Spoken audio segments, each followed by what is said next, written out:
For 20 years, Nolan Reed believed his wife had drowned in the black water beneath Blackwater Lake, where a burned-out car was pulled from the depths, but no body was ever found. He built a quiet life out of the wreckage, raising their son alone, filling his evenings with engine grease and silence instead of grief he refused to name.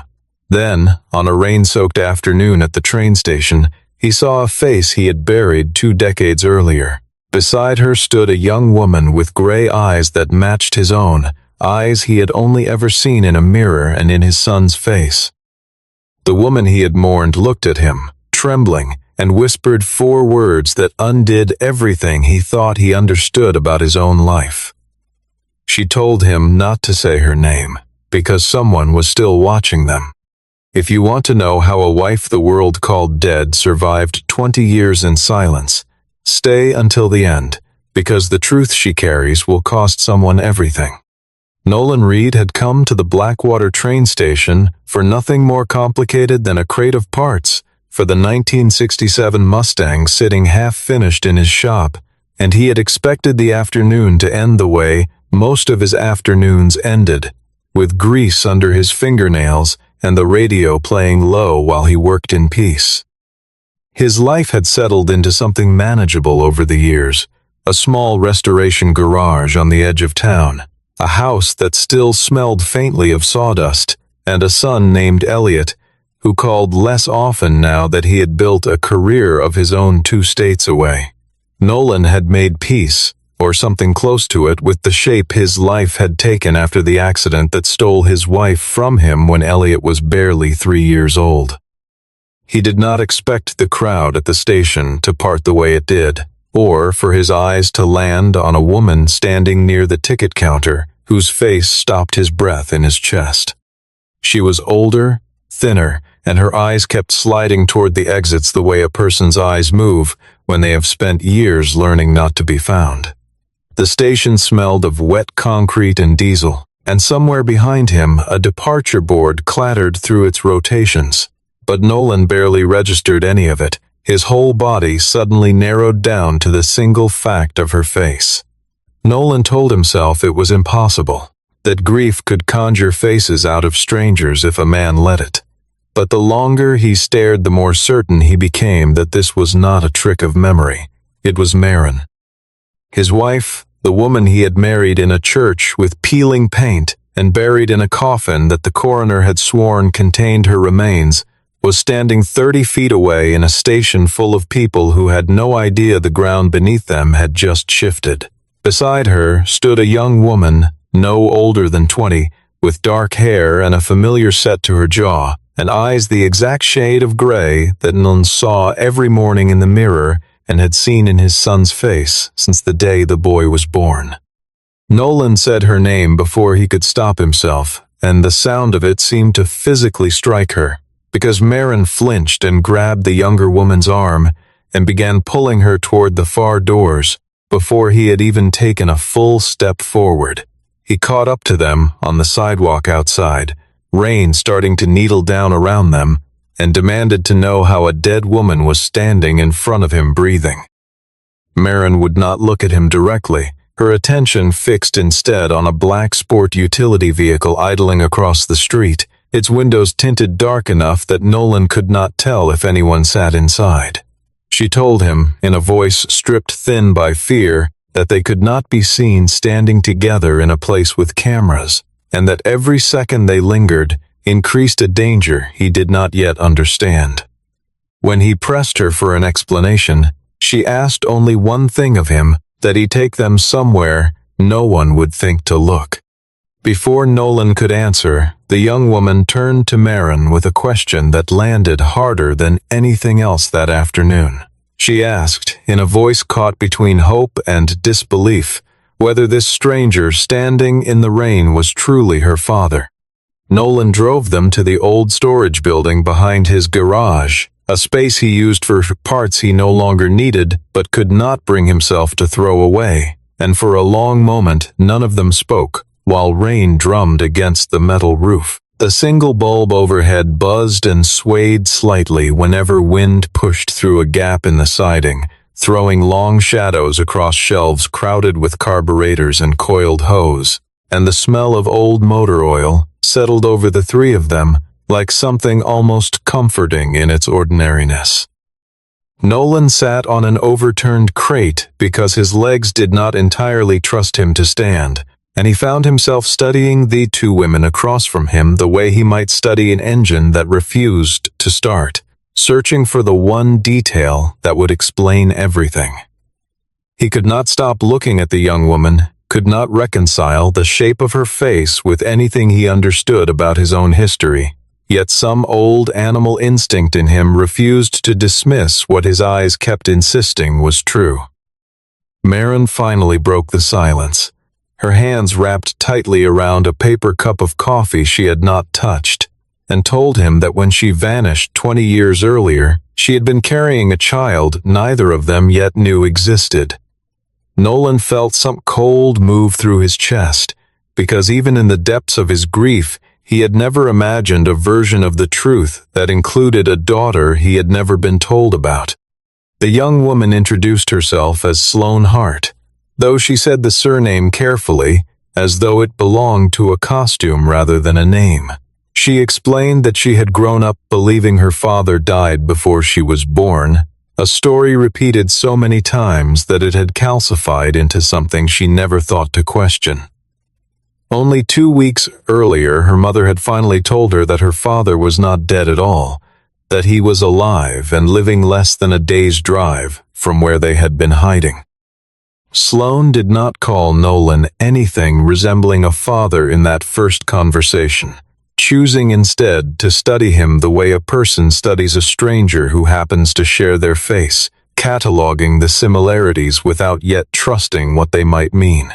Nolan noticed she pressed her fingers against the edge of the table when she grew tense, an unconscious habit identical to one he shared with Elliot, and the resemblance rattled him more than any words could have. He told them plainly that 2 decades of lies could not be undone by a resemblance, however striking, and that he needed proof before he let himself believe any of it.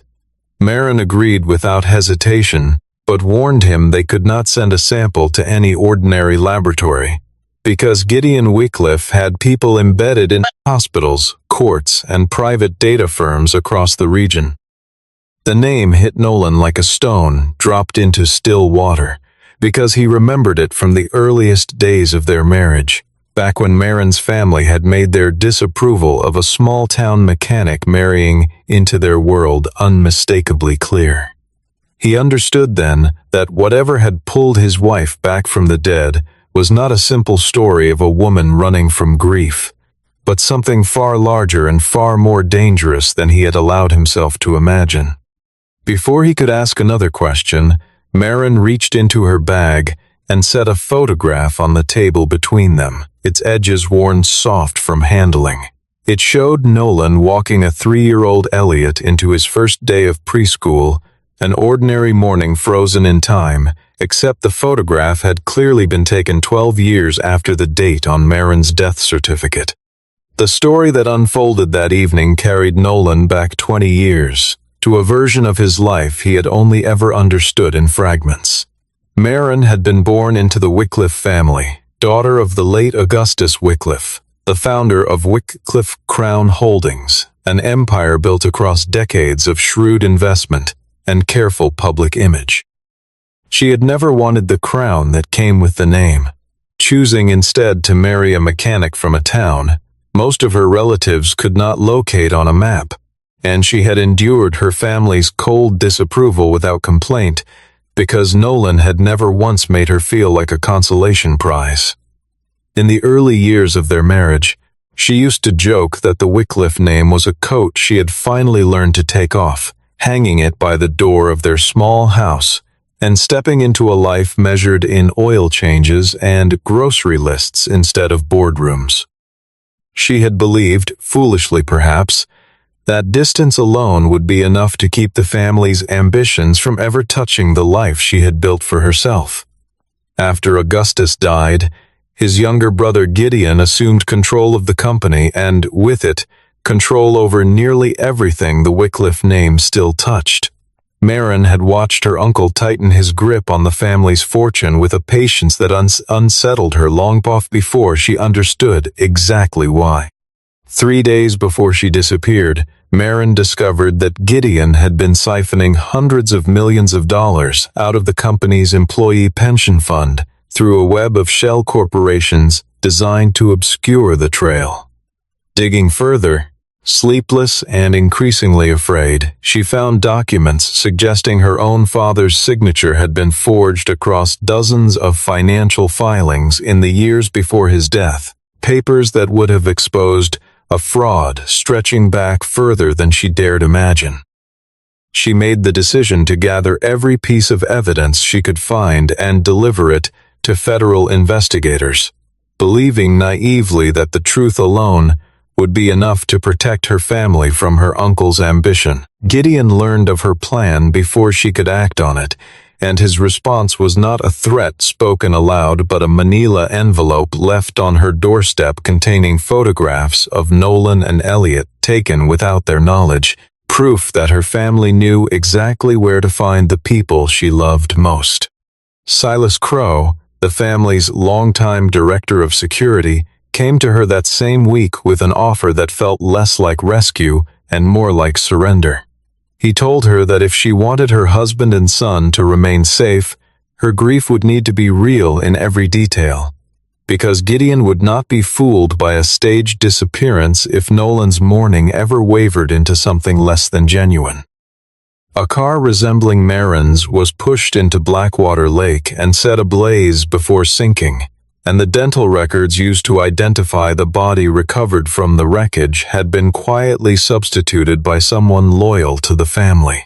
Marin told herself, in the earliest days of her exile, that she would only need to disappear for a few months, just long enough for Silas to build a case strong enough to protect her when she returned.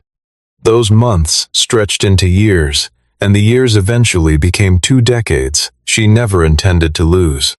Nolan asked her, his voice low and controlled in a way that frightened him more than shouting would have, why she never came back once she believed herself safe. Marin's answer came slowly, each word costing her something. She told him that Silas had once tried to bring her home, arranging the earliest stages of a return that would have reunited her with Nolan and introduced him to the daughter he never knew he had. Before that plan could move forward, Silas vanished without explanation, and every channel Marin had used to communicate with the outside world went silent within days of his disappearance. Marin spent those 20 years moving through a patchwork of borrowed names and rented rooms, first through Oregon, then further north into Montana, eventually settling for a time near the Canadian border before finally putting down something resembling roots in a small coastal town in Maine. She learned to live light, keeping a single suitcase packed beneath whatever bed she slept in, and she learned the particular loneliness of watching other families gather at diner tables on ordinary Sunday mornings, while she sat alone with a newspaper she used more as a shield than a source of news. There were towns where she stayed only weeks, and towns where she stayed years, and in every one of them she kept a small photograph of Nolan folded inside a coat pocket, worn soft at the creases from being unfolded too many times in the dark. In the earliest years, Silas had still been able to send her photographs of Nolan and Elliot, proof that they remained safe, each image a small mercy that let her sleep through another night of exile.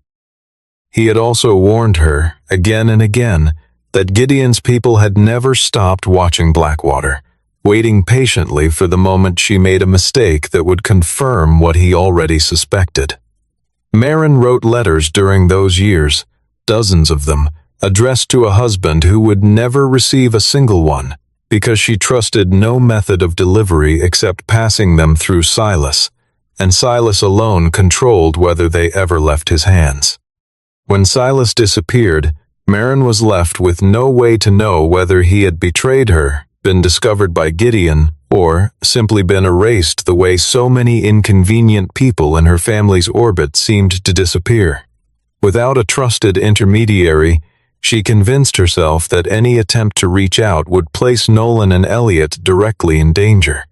And so she let the silence continue long after the fear that justified it had curdled into something closer to habit. Nolan listened to all of it without softening, unwilling to accept an explanation that reduced his son's entire childhood to a decision made unilaterally on his behalf. He told her plainly that grief he could forgive, but the theft of his right to know the truth about his own life was a different kind of wound entirely. Sloane, who had said little through most of the conversation, finally spoke up with a question of her own, asking her mother whether the same lie had been used to protect both sides of the family from each other. Marin did not flinch from the accusation. She admitted that fear alone no longer explained everything, that somewhere in the passing years she had simply lost the ability to imagine what a return might look like, or how she would begin explaining 20 years of absence to a husband and son who had already learned to live without her. Nolan asked her, more sharply now, why she had chosen this particular moment to resurface after so long spent hiding. In answer, Marin slid a thick folder across the table, its cover embossed with the small silver crown that marked every official document belonging to Wycliffe Crown Holdings. Sloane would turn 21 years old in exactly 3 days, and that single fact, Marin explained, carried the power to unravel everything Gideon Wycliffe had spent 2 decades building. Augustus Wycliffe, before his death, had structured a trust that held 51% of the voting shares in Wycliffe Crown Holdings, a controlling stake designed to protect the company from exactly the kind of consolidation Gideon had since achieved. Gideon had only ever been granted temporary stewardship of those shares under the condition that Marin had died without leaving behind a legitimate heir of her own.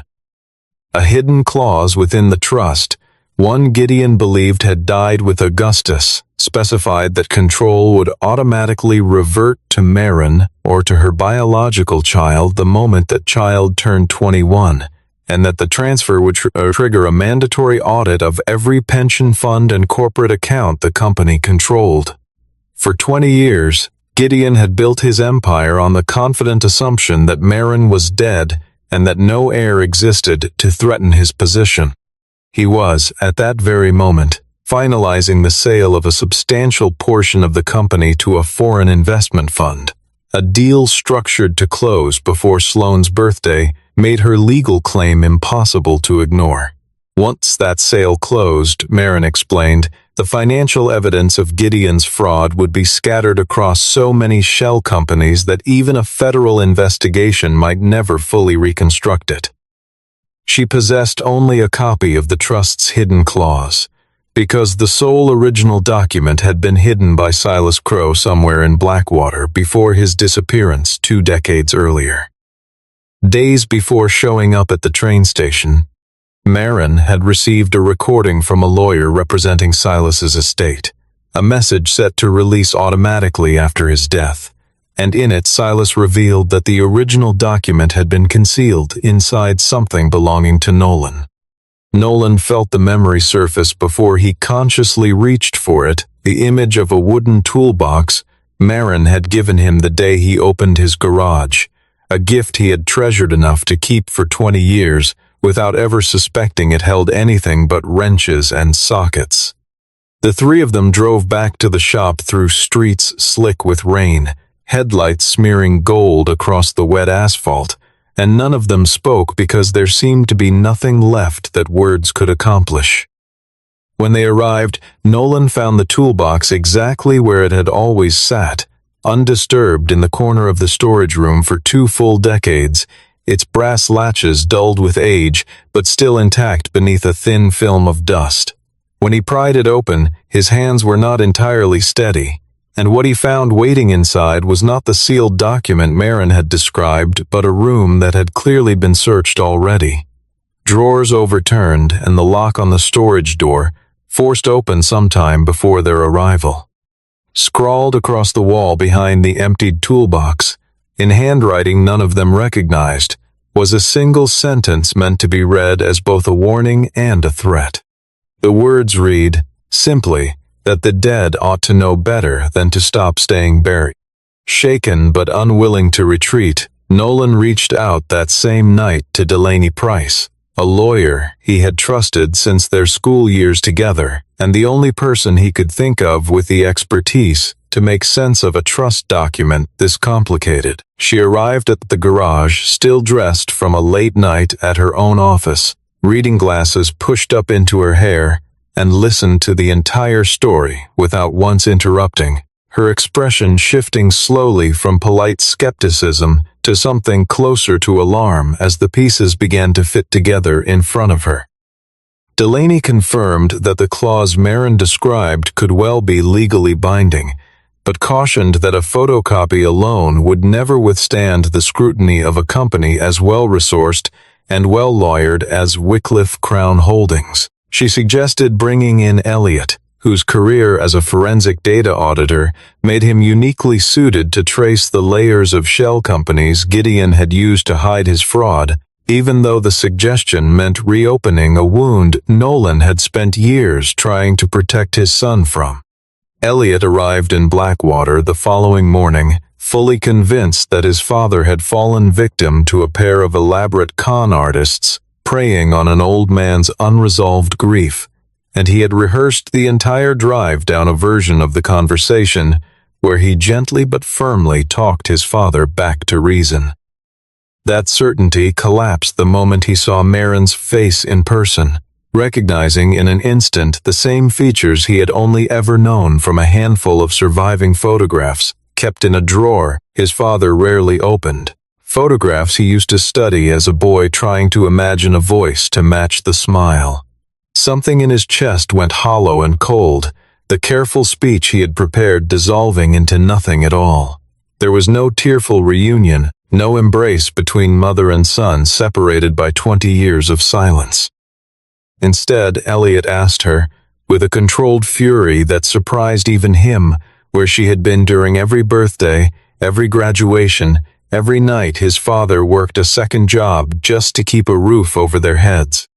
Marin did not attempt to defend herself against the accusation. She told him simply that she was sorry, and that she understood if forgiveness was something he could never offer her, no matter how much time passed, or how much truth eventually came to light. Sloane watched the exchange in silence, absorbing for the first time the full weight of what her own survival had actually cost someone else, a half-brother whose childhood had been shaped entirely by an absence she had never had to endure herself. Before Elliot could walk away, something about the proportions of the toolbox caught his attention, a base that sat noticeably thicker than it should have given its dimensions. Beneath a false panel at the bottom, he found a hidden compartment holding a single object, the antique pocket watch that had once belonged to Augustus Wycliffe himself. There was no document folded inside, no legal paper to prove anything in a courtroom.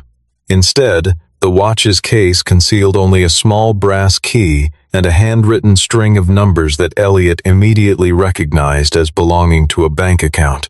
He traced the account far enough to discover that it corresponded to a safety deposit box that had been frozen on the exact date, 20 years earlier, that Marin was legally declared dead.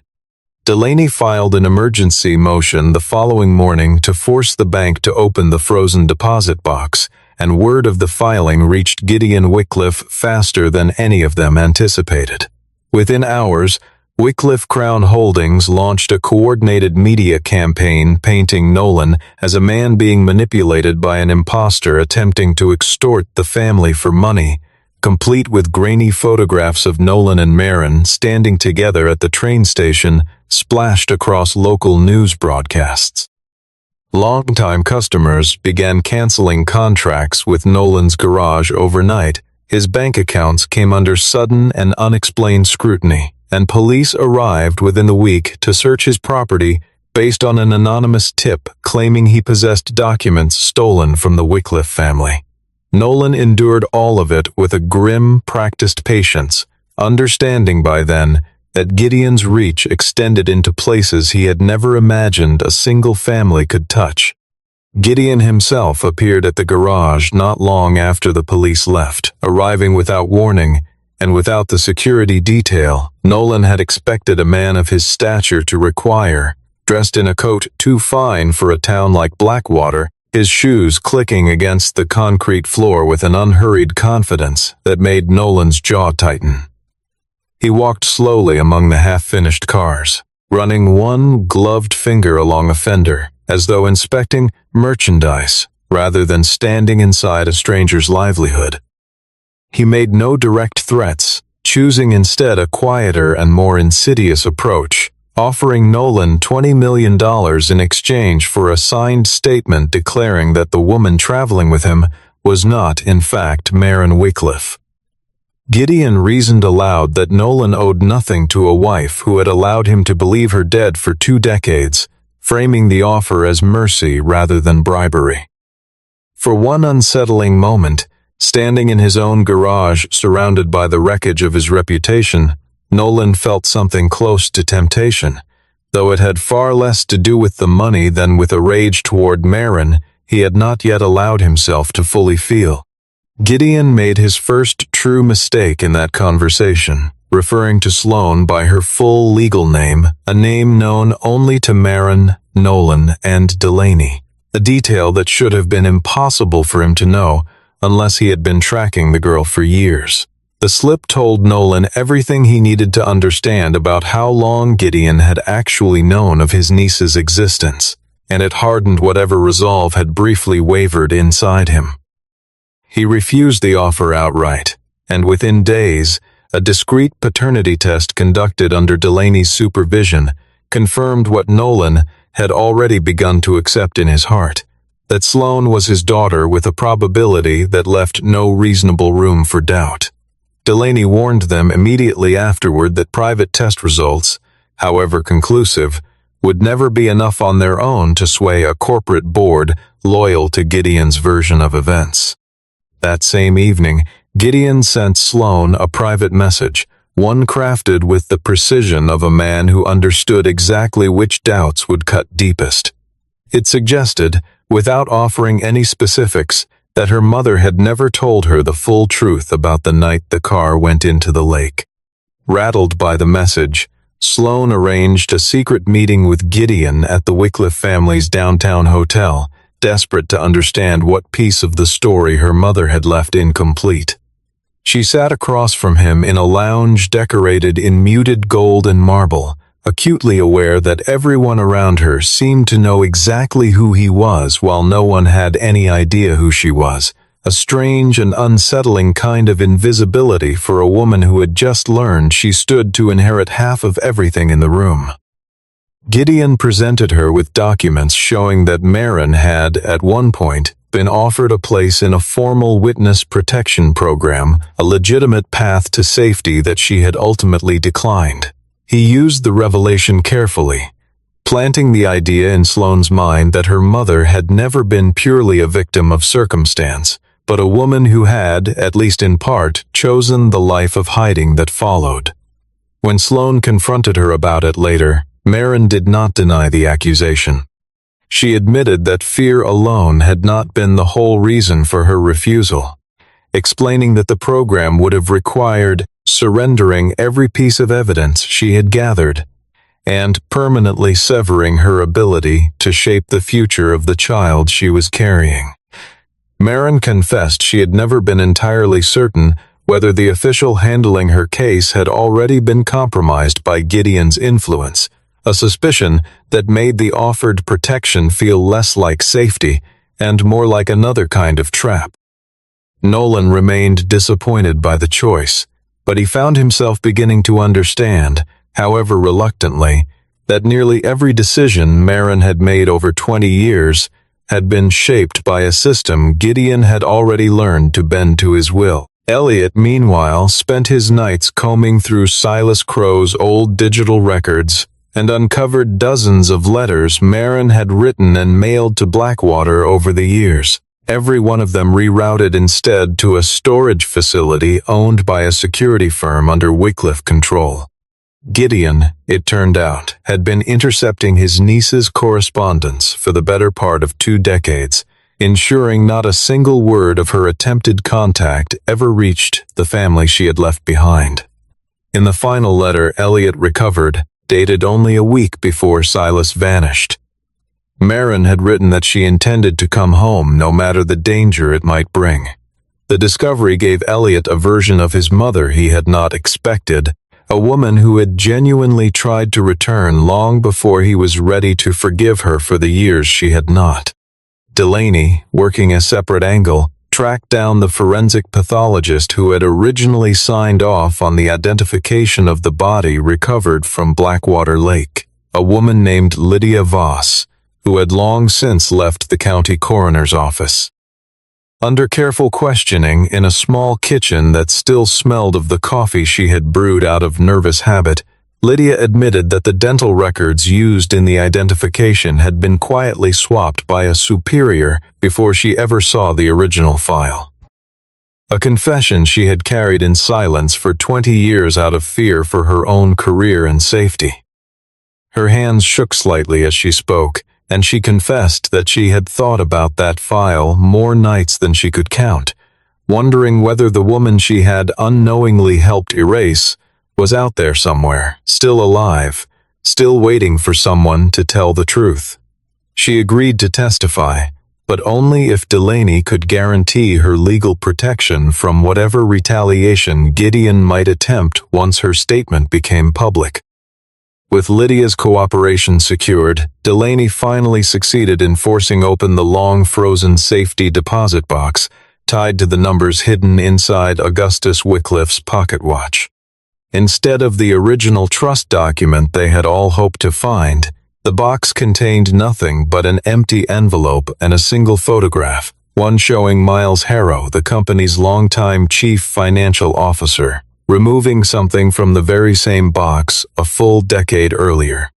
With Sloane's birthday now less than a day away, Gideon convened an emergency meeting of the company's board of directors, determined to push the foreign investment sale through before midnight, stripped him of the authority to approve it alone.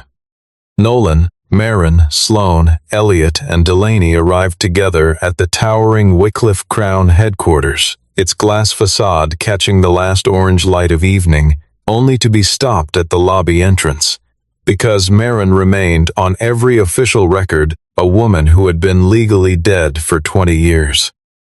Security guards in dark suits formed a quiet wall in front of the elevators, polite but immovable, and for several tense minutes it seemed as though the entire confrontation might end there, in a marble lobby before it had even properly begun.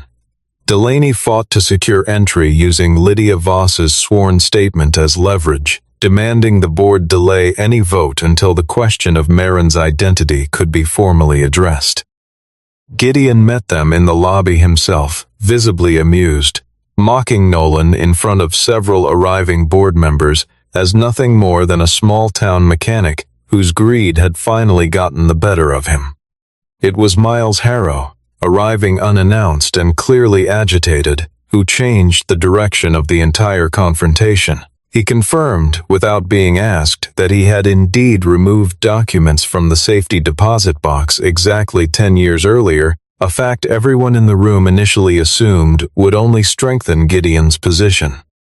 Instead, Miles revealed that Silas Crow himself had asked him to safeguard the original trust document years before his disappearance, fearing correctly that even a bank vault would not remain safe from Gideon's reach forever. Miles admitted he had stayed silent for a decade only, because Gideon had threatened to pin the company's entire pattern of financial fraud squarely on him if he ever spoke a word of what he knew. What finally broke his silence was the realization that Gideon intended to liquidate the very pension fund that thousands of ordinary employees depended on, a betrayal Miles found he could no longer carry alone. He had spent 30 years climbing the company's ranks, had trained himself to look the other way through smaller compromises he told himself did not matter. But he found he could not stand in a room and watch factory workers and receptionists lose their retirements to fund a stranger's yacht and a private island somewhere off the coast of a country he could not even pronounce correctly. He produced the original trust document on the spot, along with independently verified copies of the paternity results, Lydia Voss's signed statement, and the intercepted letters Elliot had painstakingly traced back to Wycliffe-owned storage facilities. The papers were spread across the long mahogany table one by one, each document landing with a quiet finality that seemed to hush the entire room, and several board members who had spent years nodding along to Gideon's decisions now sat in visible discomfort, unable to meet his eyes. Laid together before the board, the evidence left no room for doubt, confirming both that Maren Wycliffe Reed was alive and that Sloane stood as the legitimate heir to a controlling interest in the company her grandfather had built. Gideon made one final desperate attempt to force the foreign sale through before the clock struck midnight.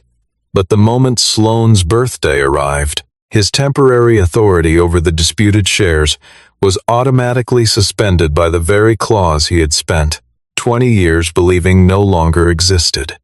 Sloane now held the deciding voice over 51% of Wycliffe Crown Holdings, a fact that visibly unsettled Gideon more than any accusation leveled against him that night, because he clearly expected retribution equal to everything he had taken from her family. Standing before the seat that had once belonged to her grandfather, Sloane made her first decision as the company's newly recognized controlling shareholder.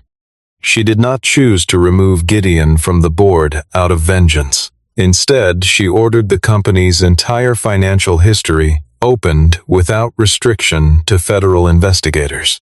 Gideon Wycliffe was suspended from his position within days, facing formal charges of fraud, document forgery, and obstruction of a federal investigation.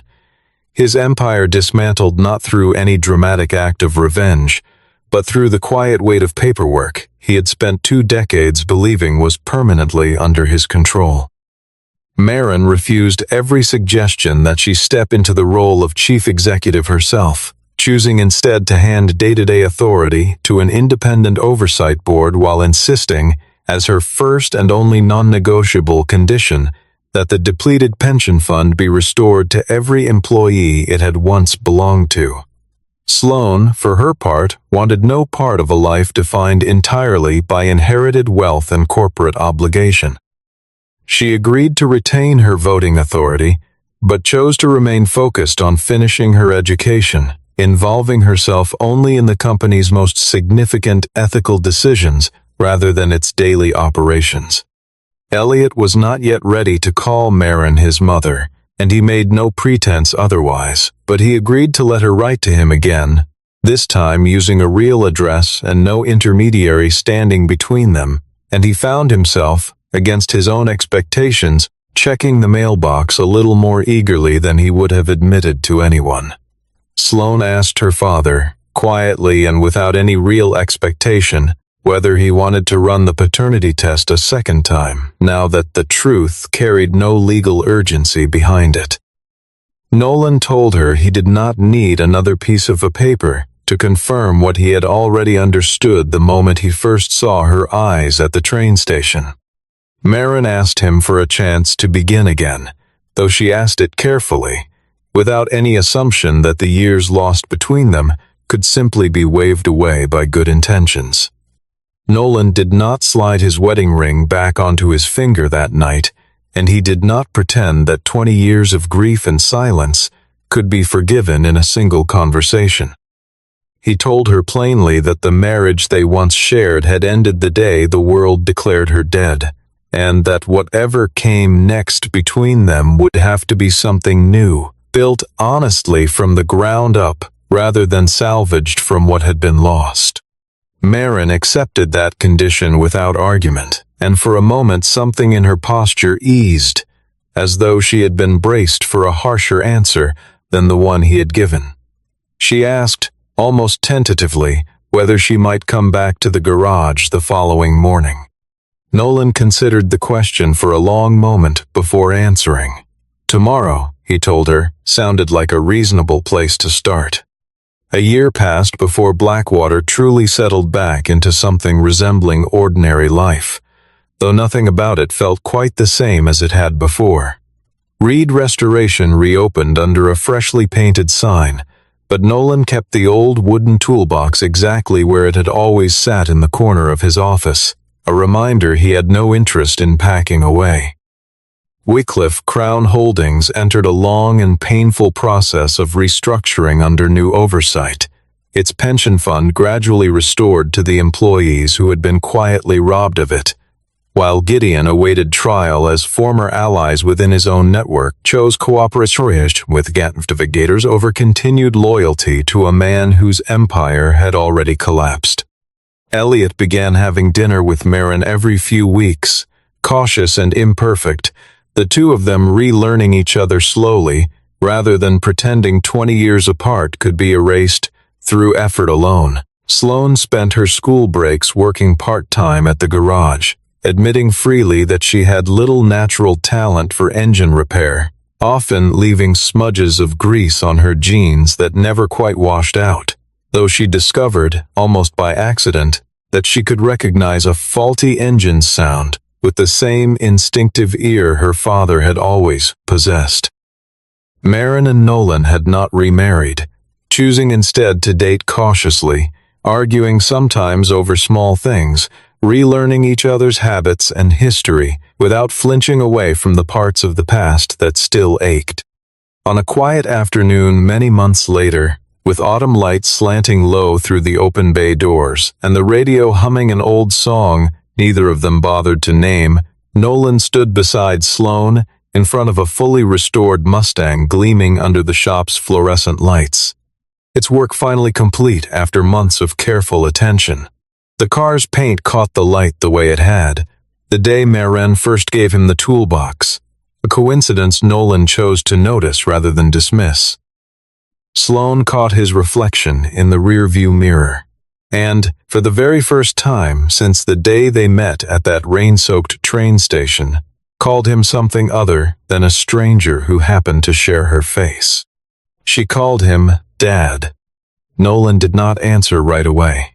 He set down the wrench in his hand, wiped his palms slowly against a rag that had been his father's before it was his, and let the moment settle over him the way sunlight settles over a room after a long storm finally passes. He only smiled, watching the gray eyes that had once dragged his entire past back into the present, eyes that were no longer a reminder of everything he had lost, but a quiet promise of everything still ahead.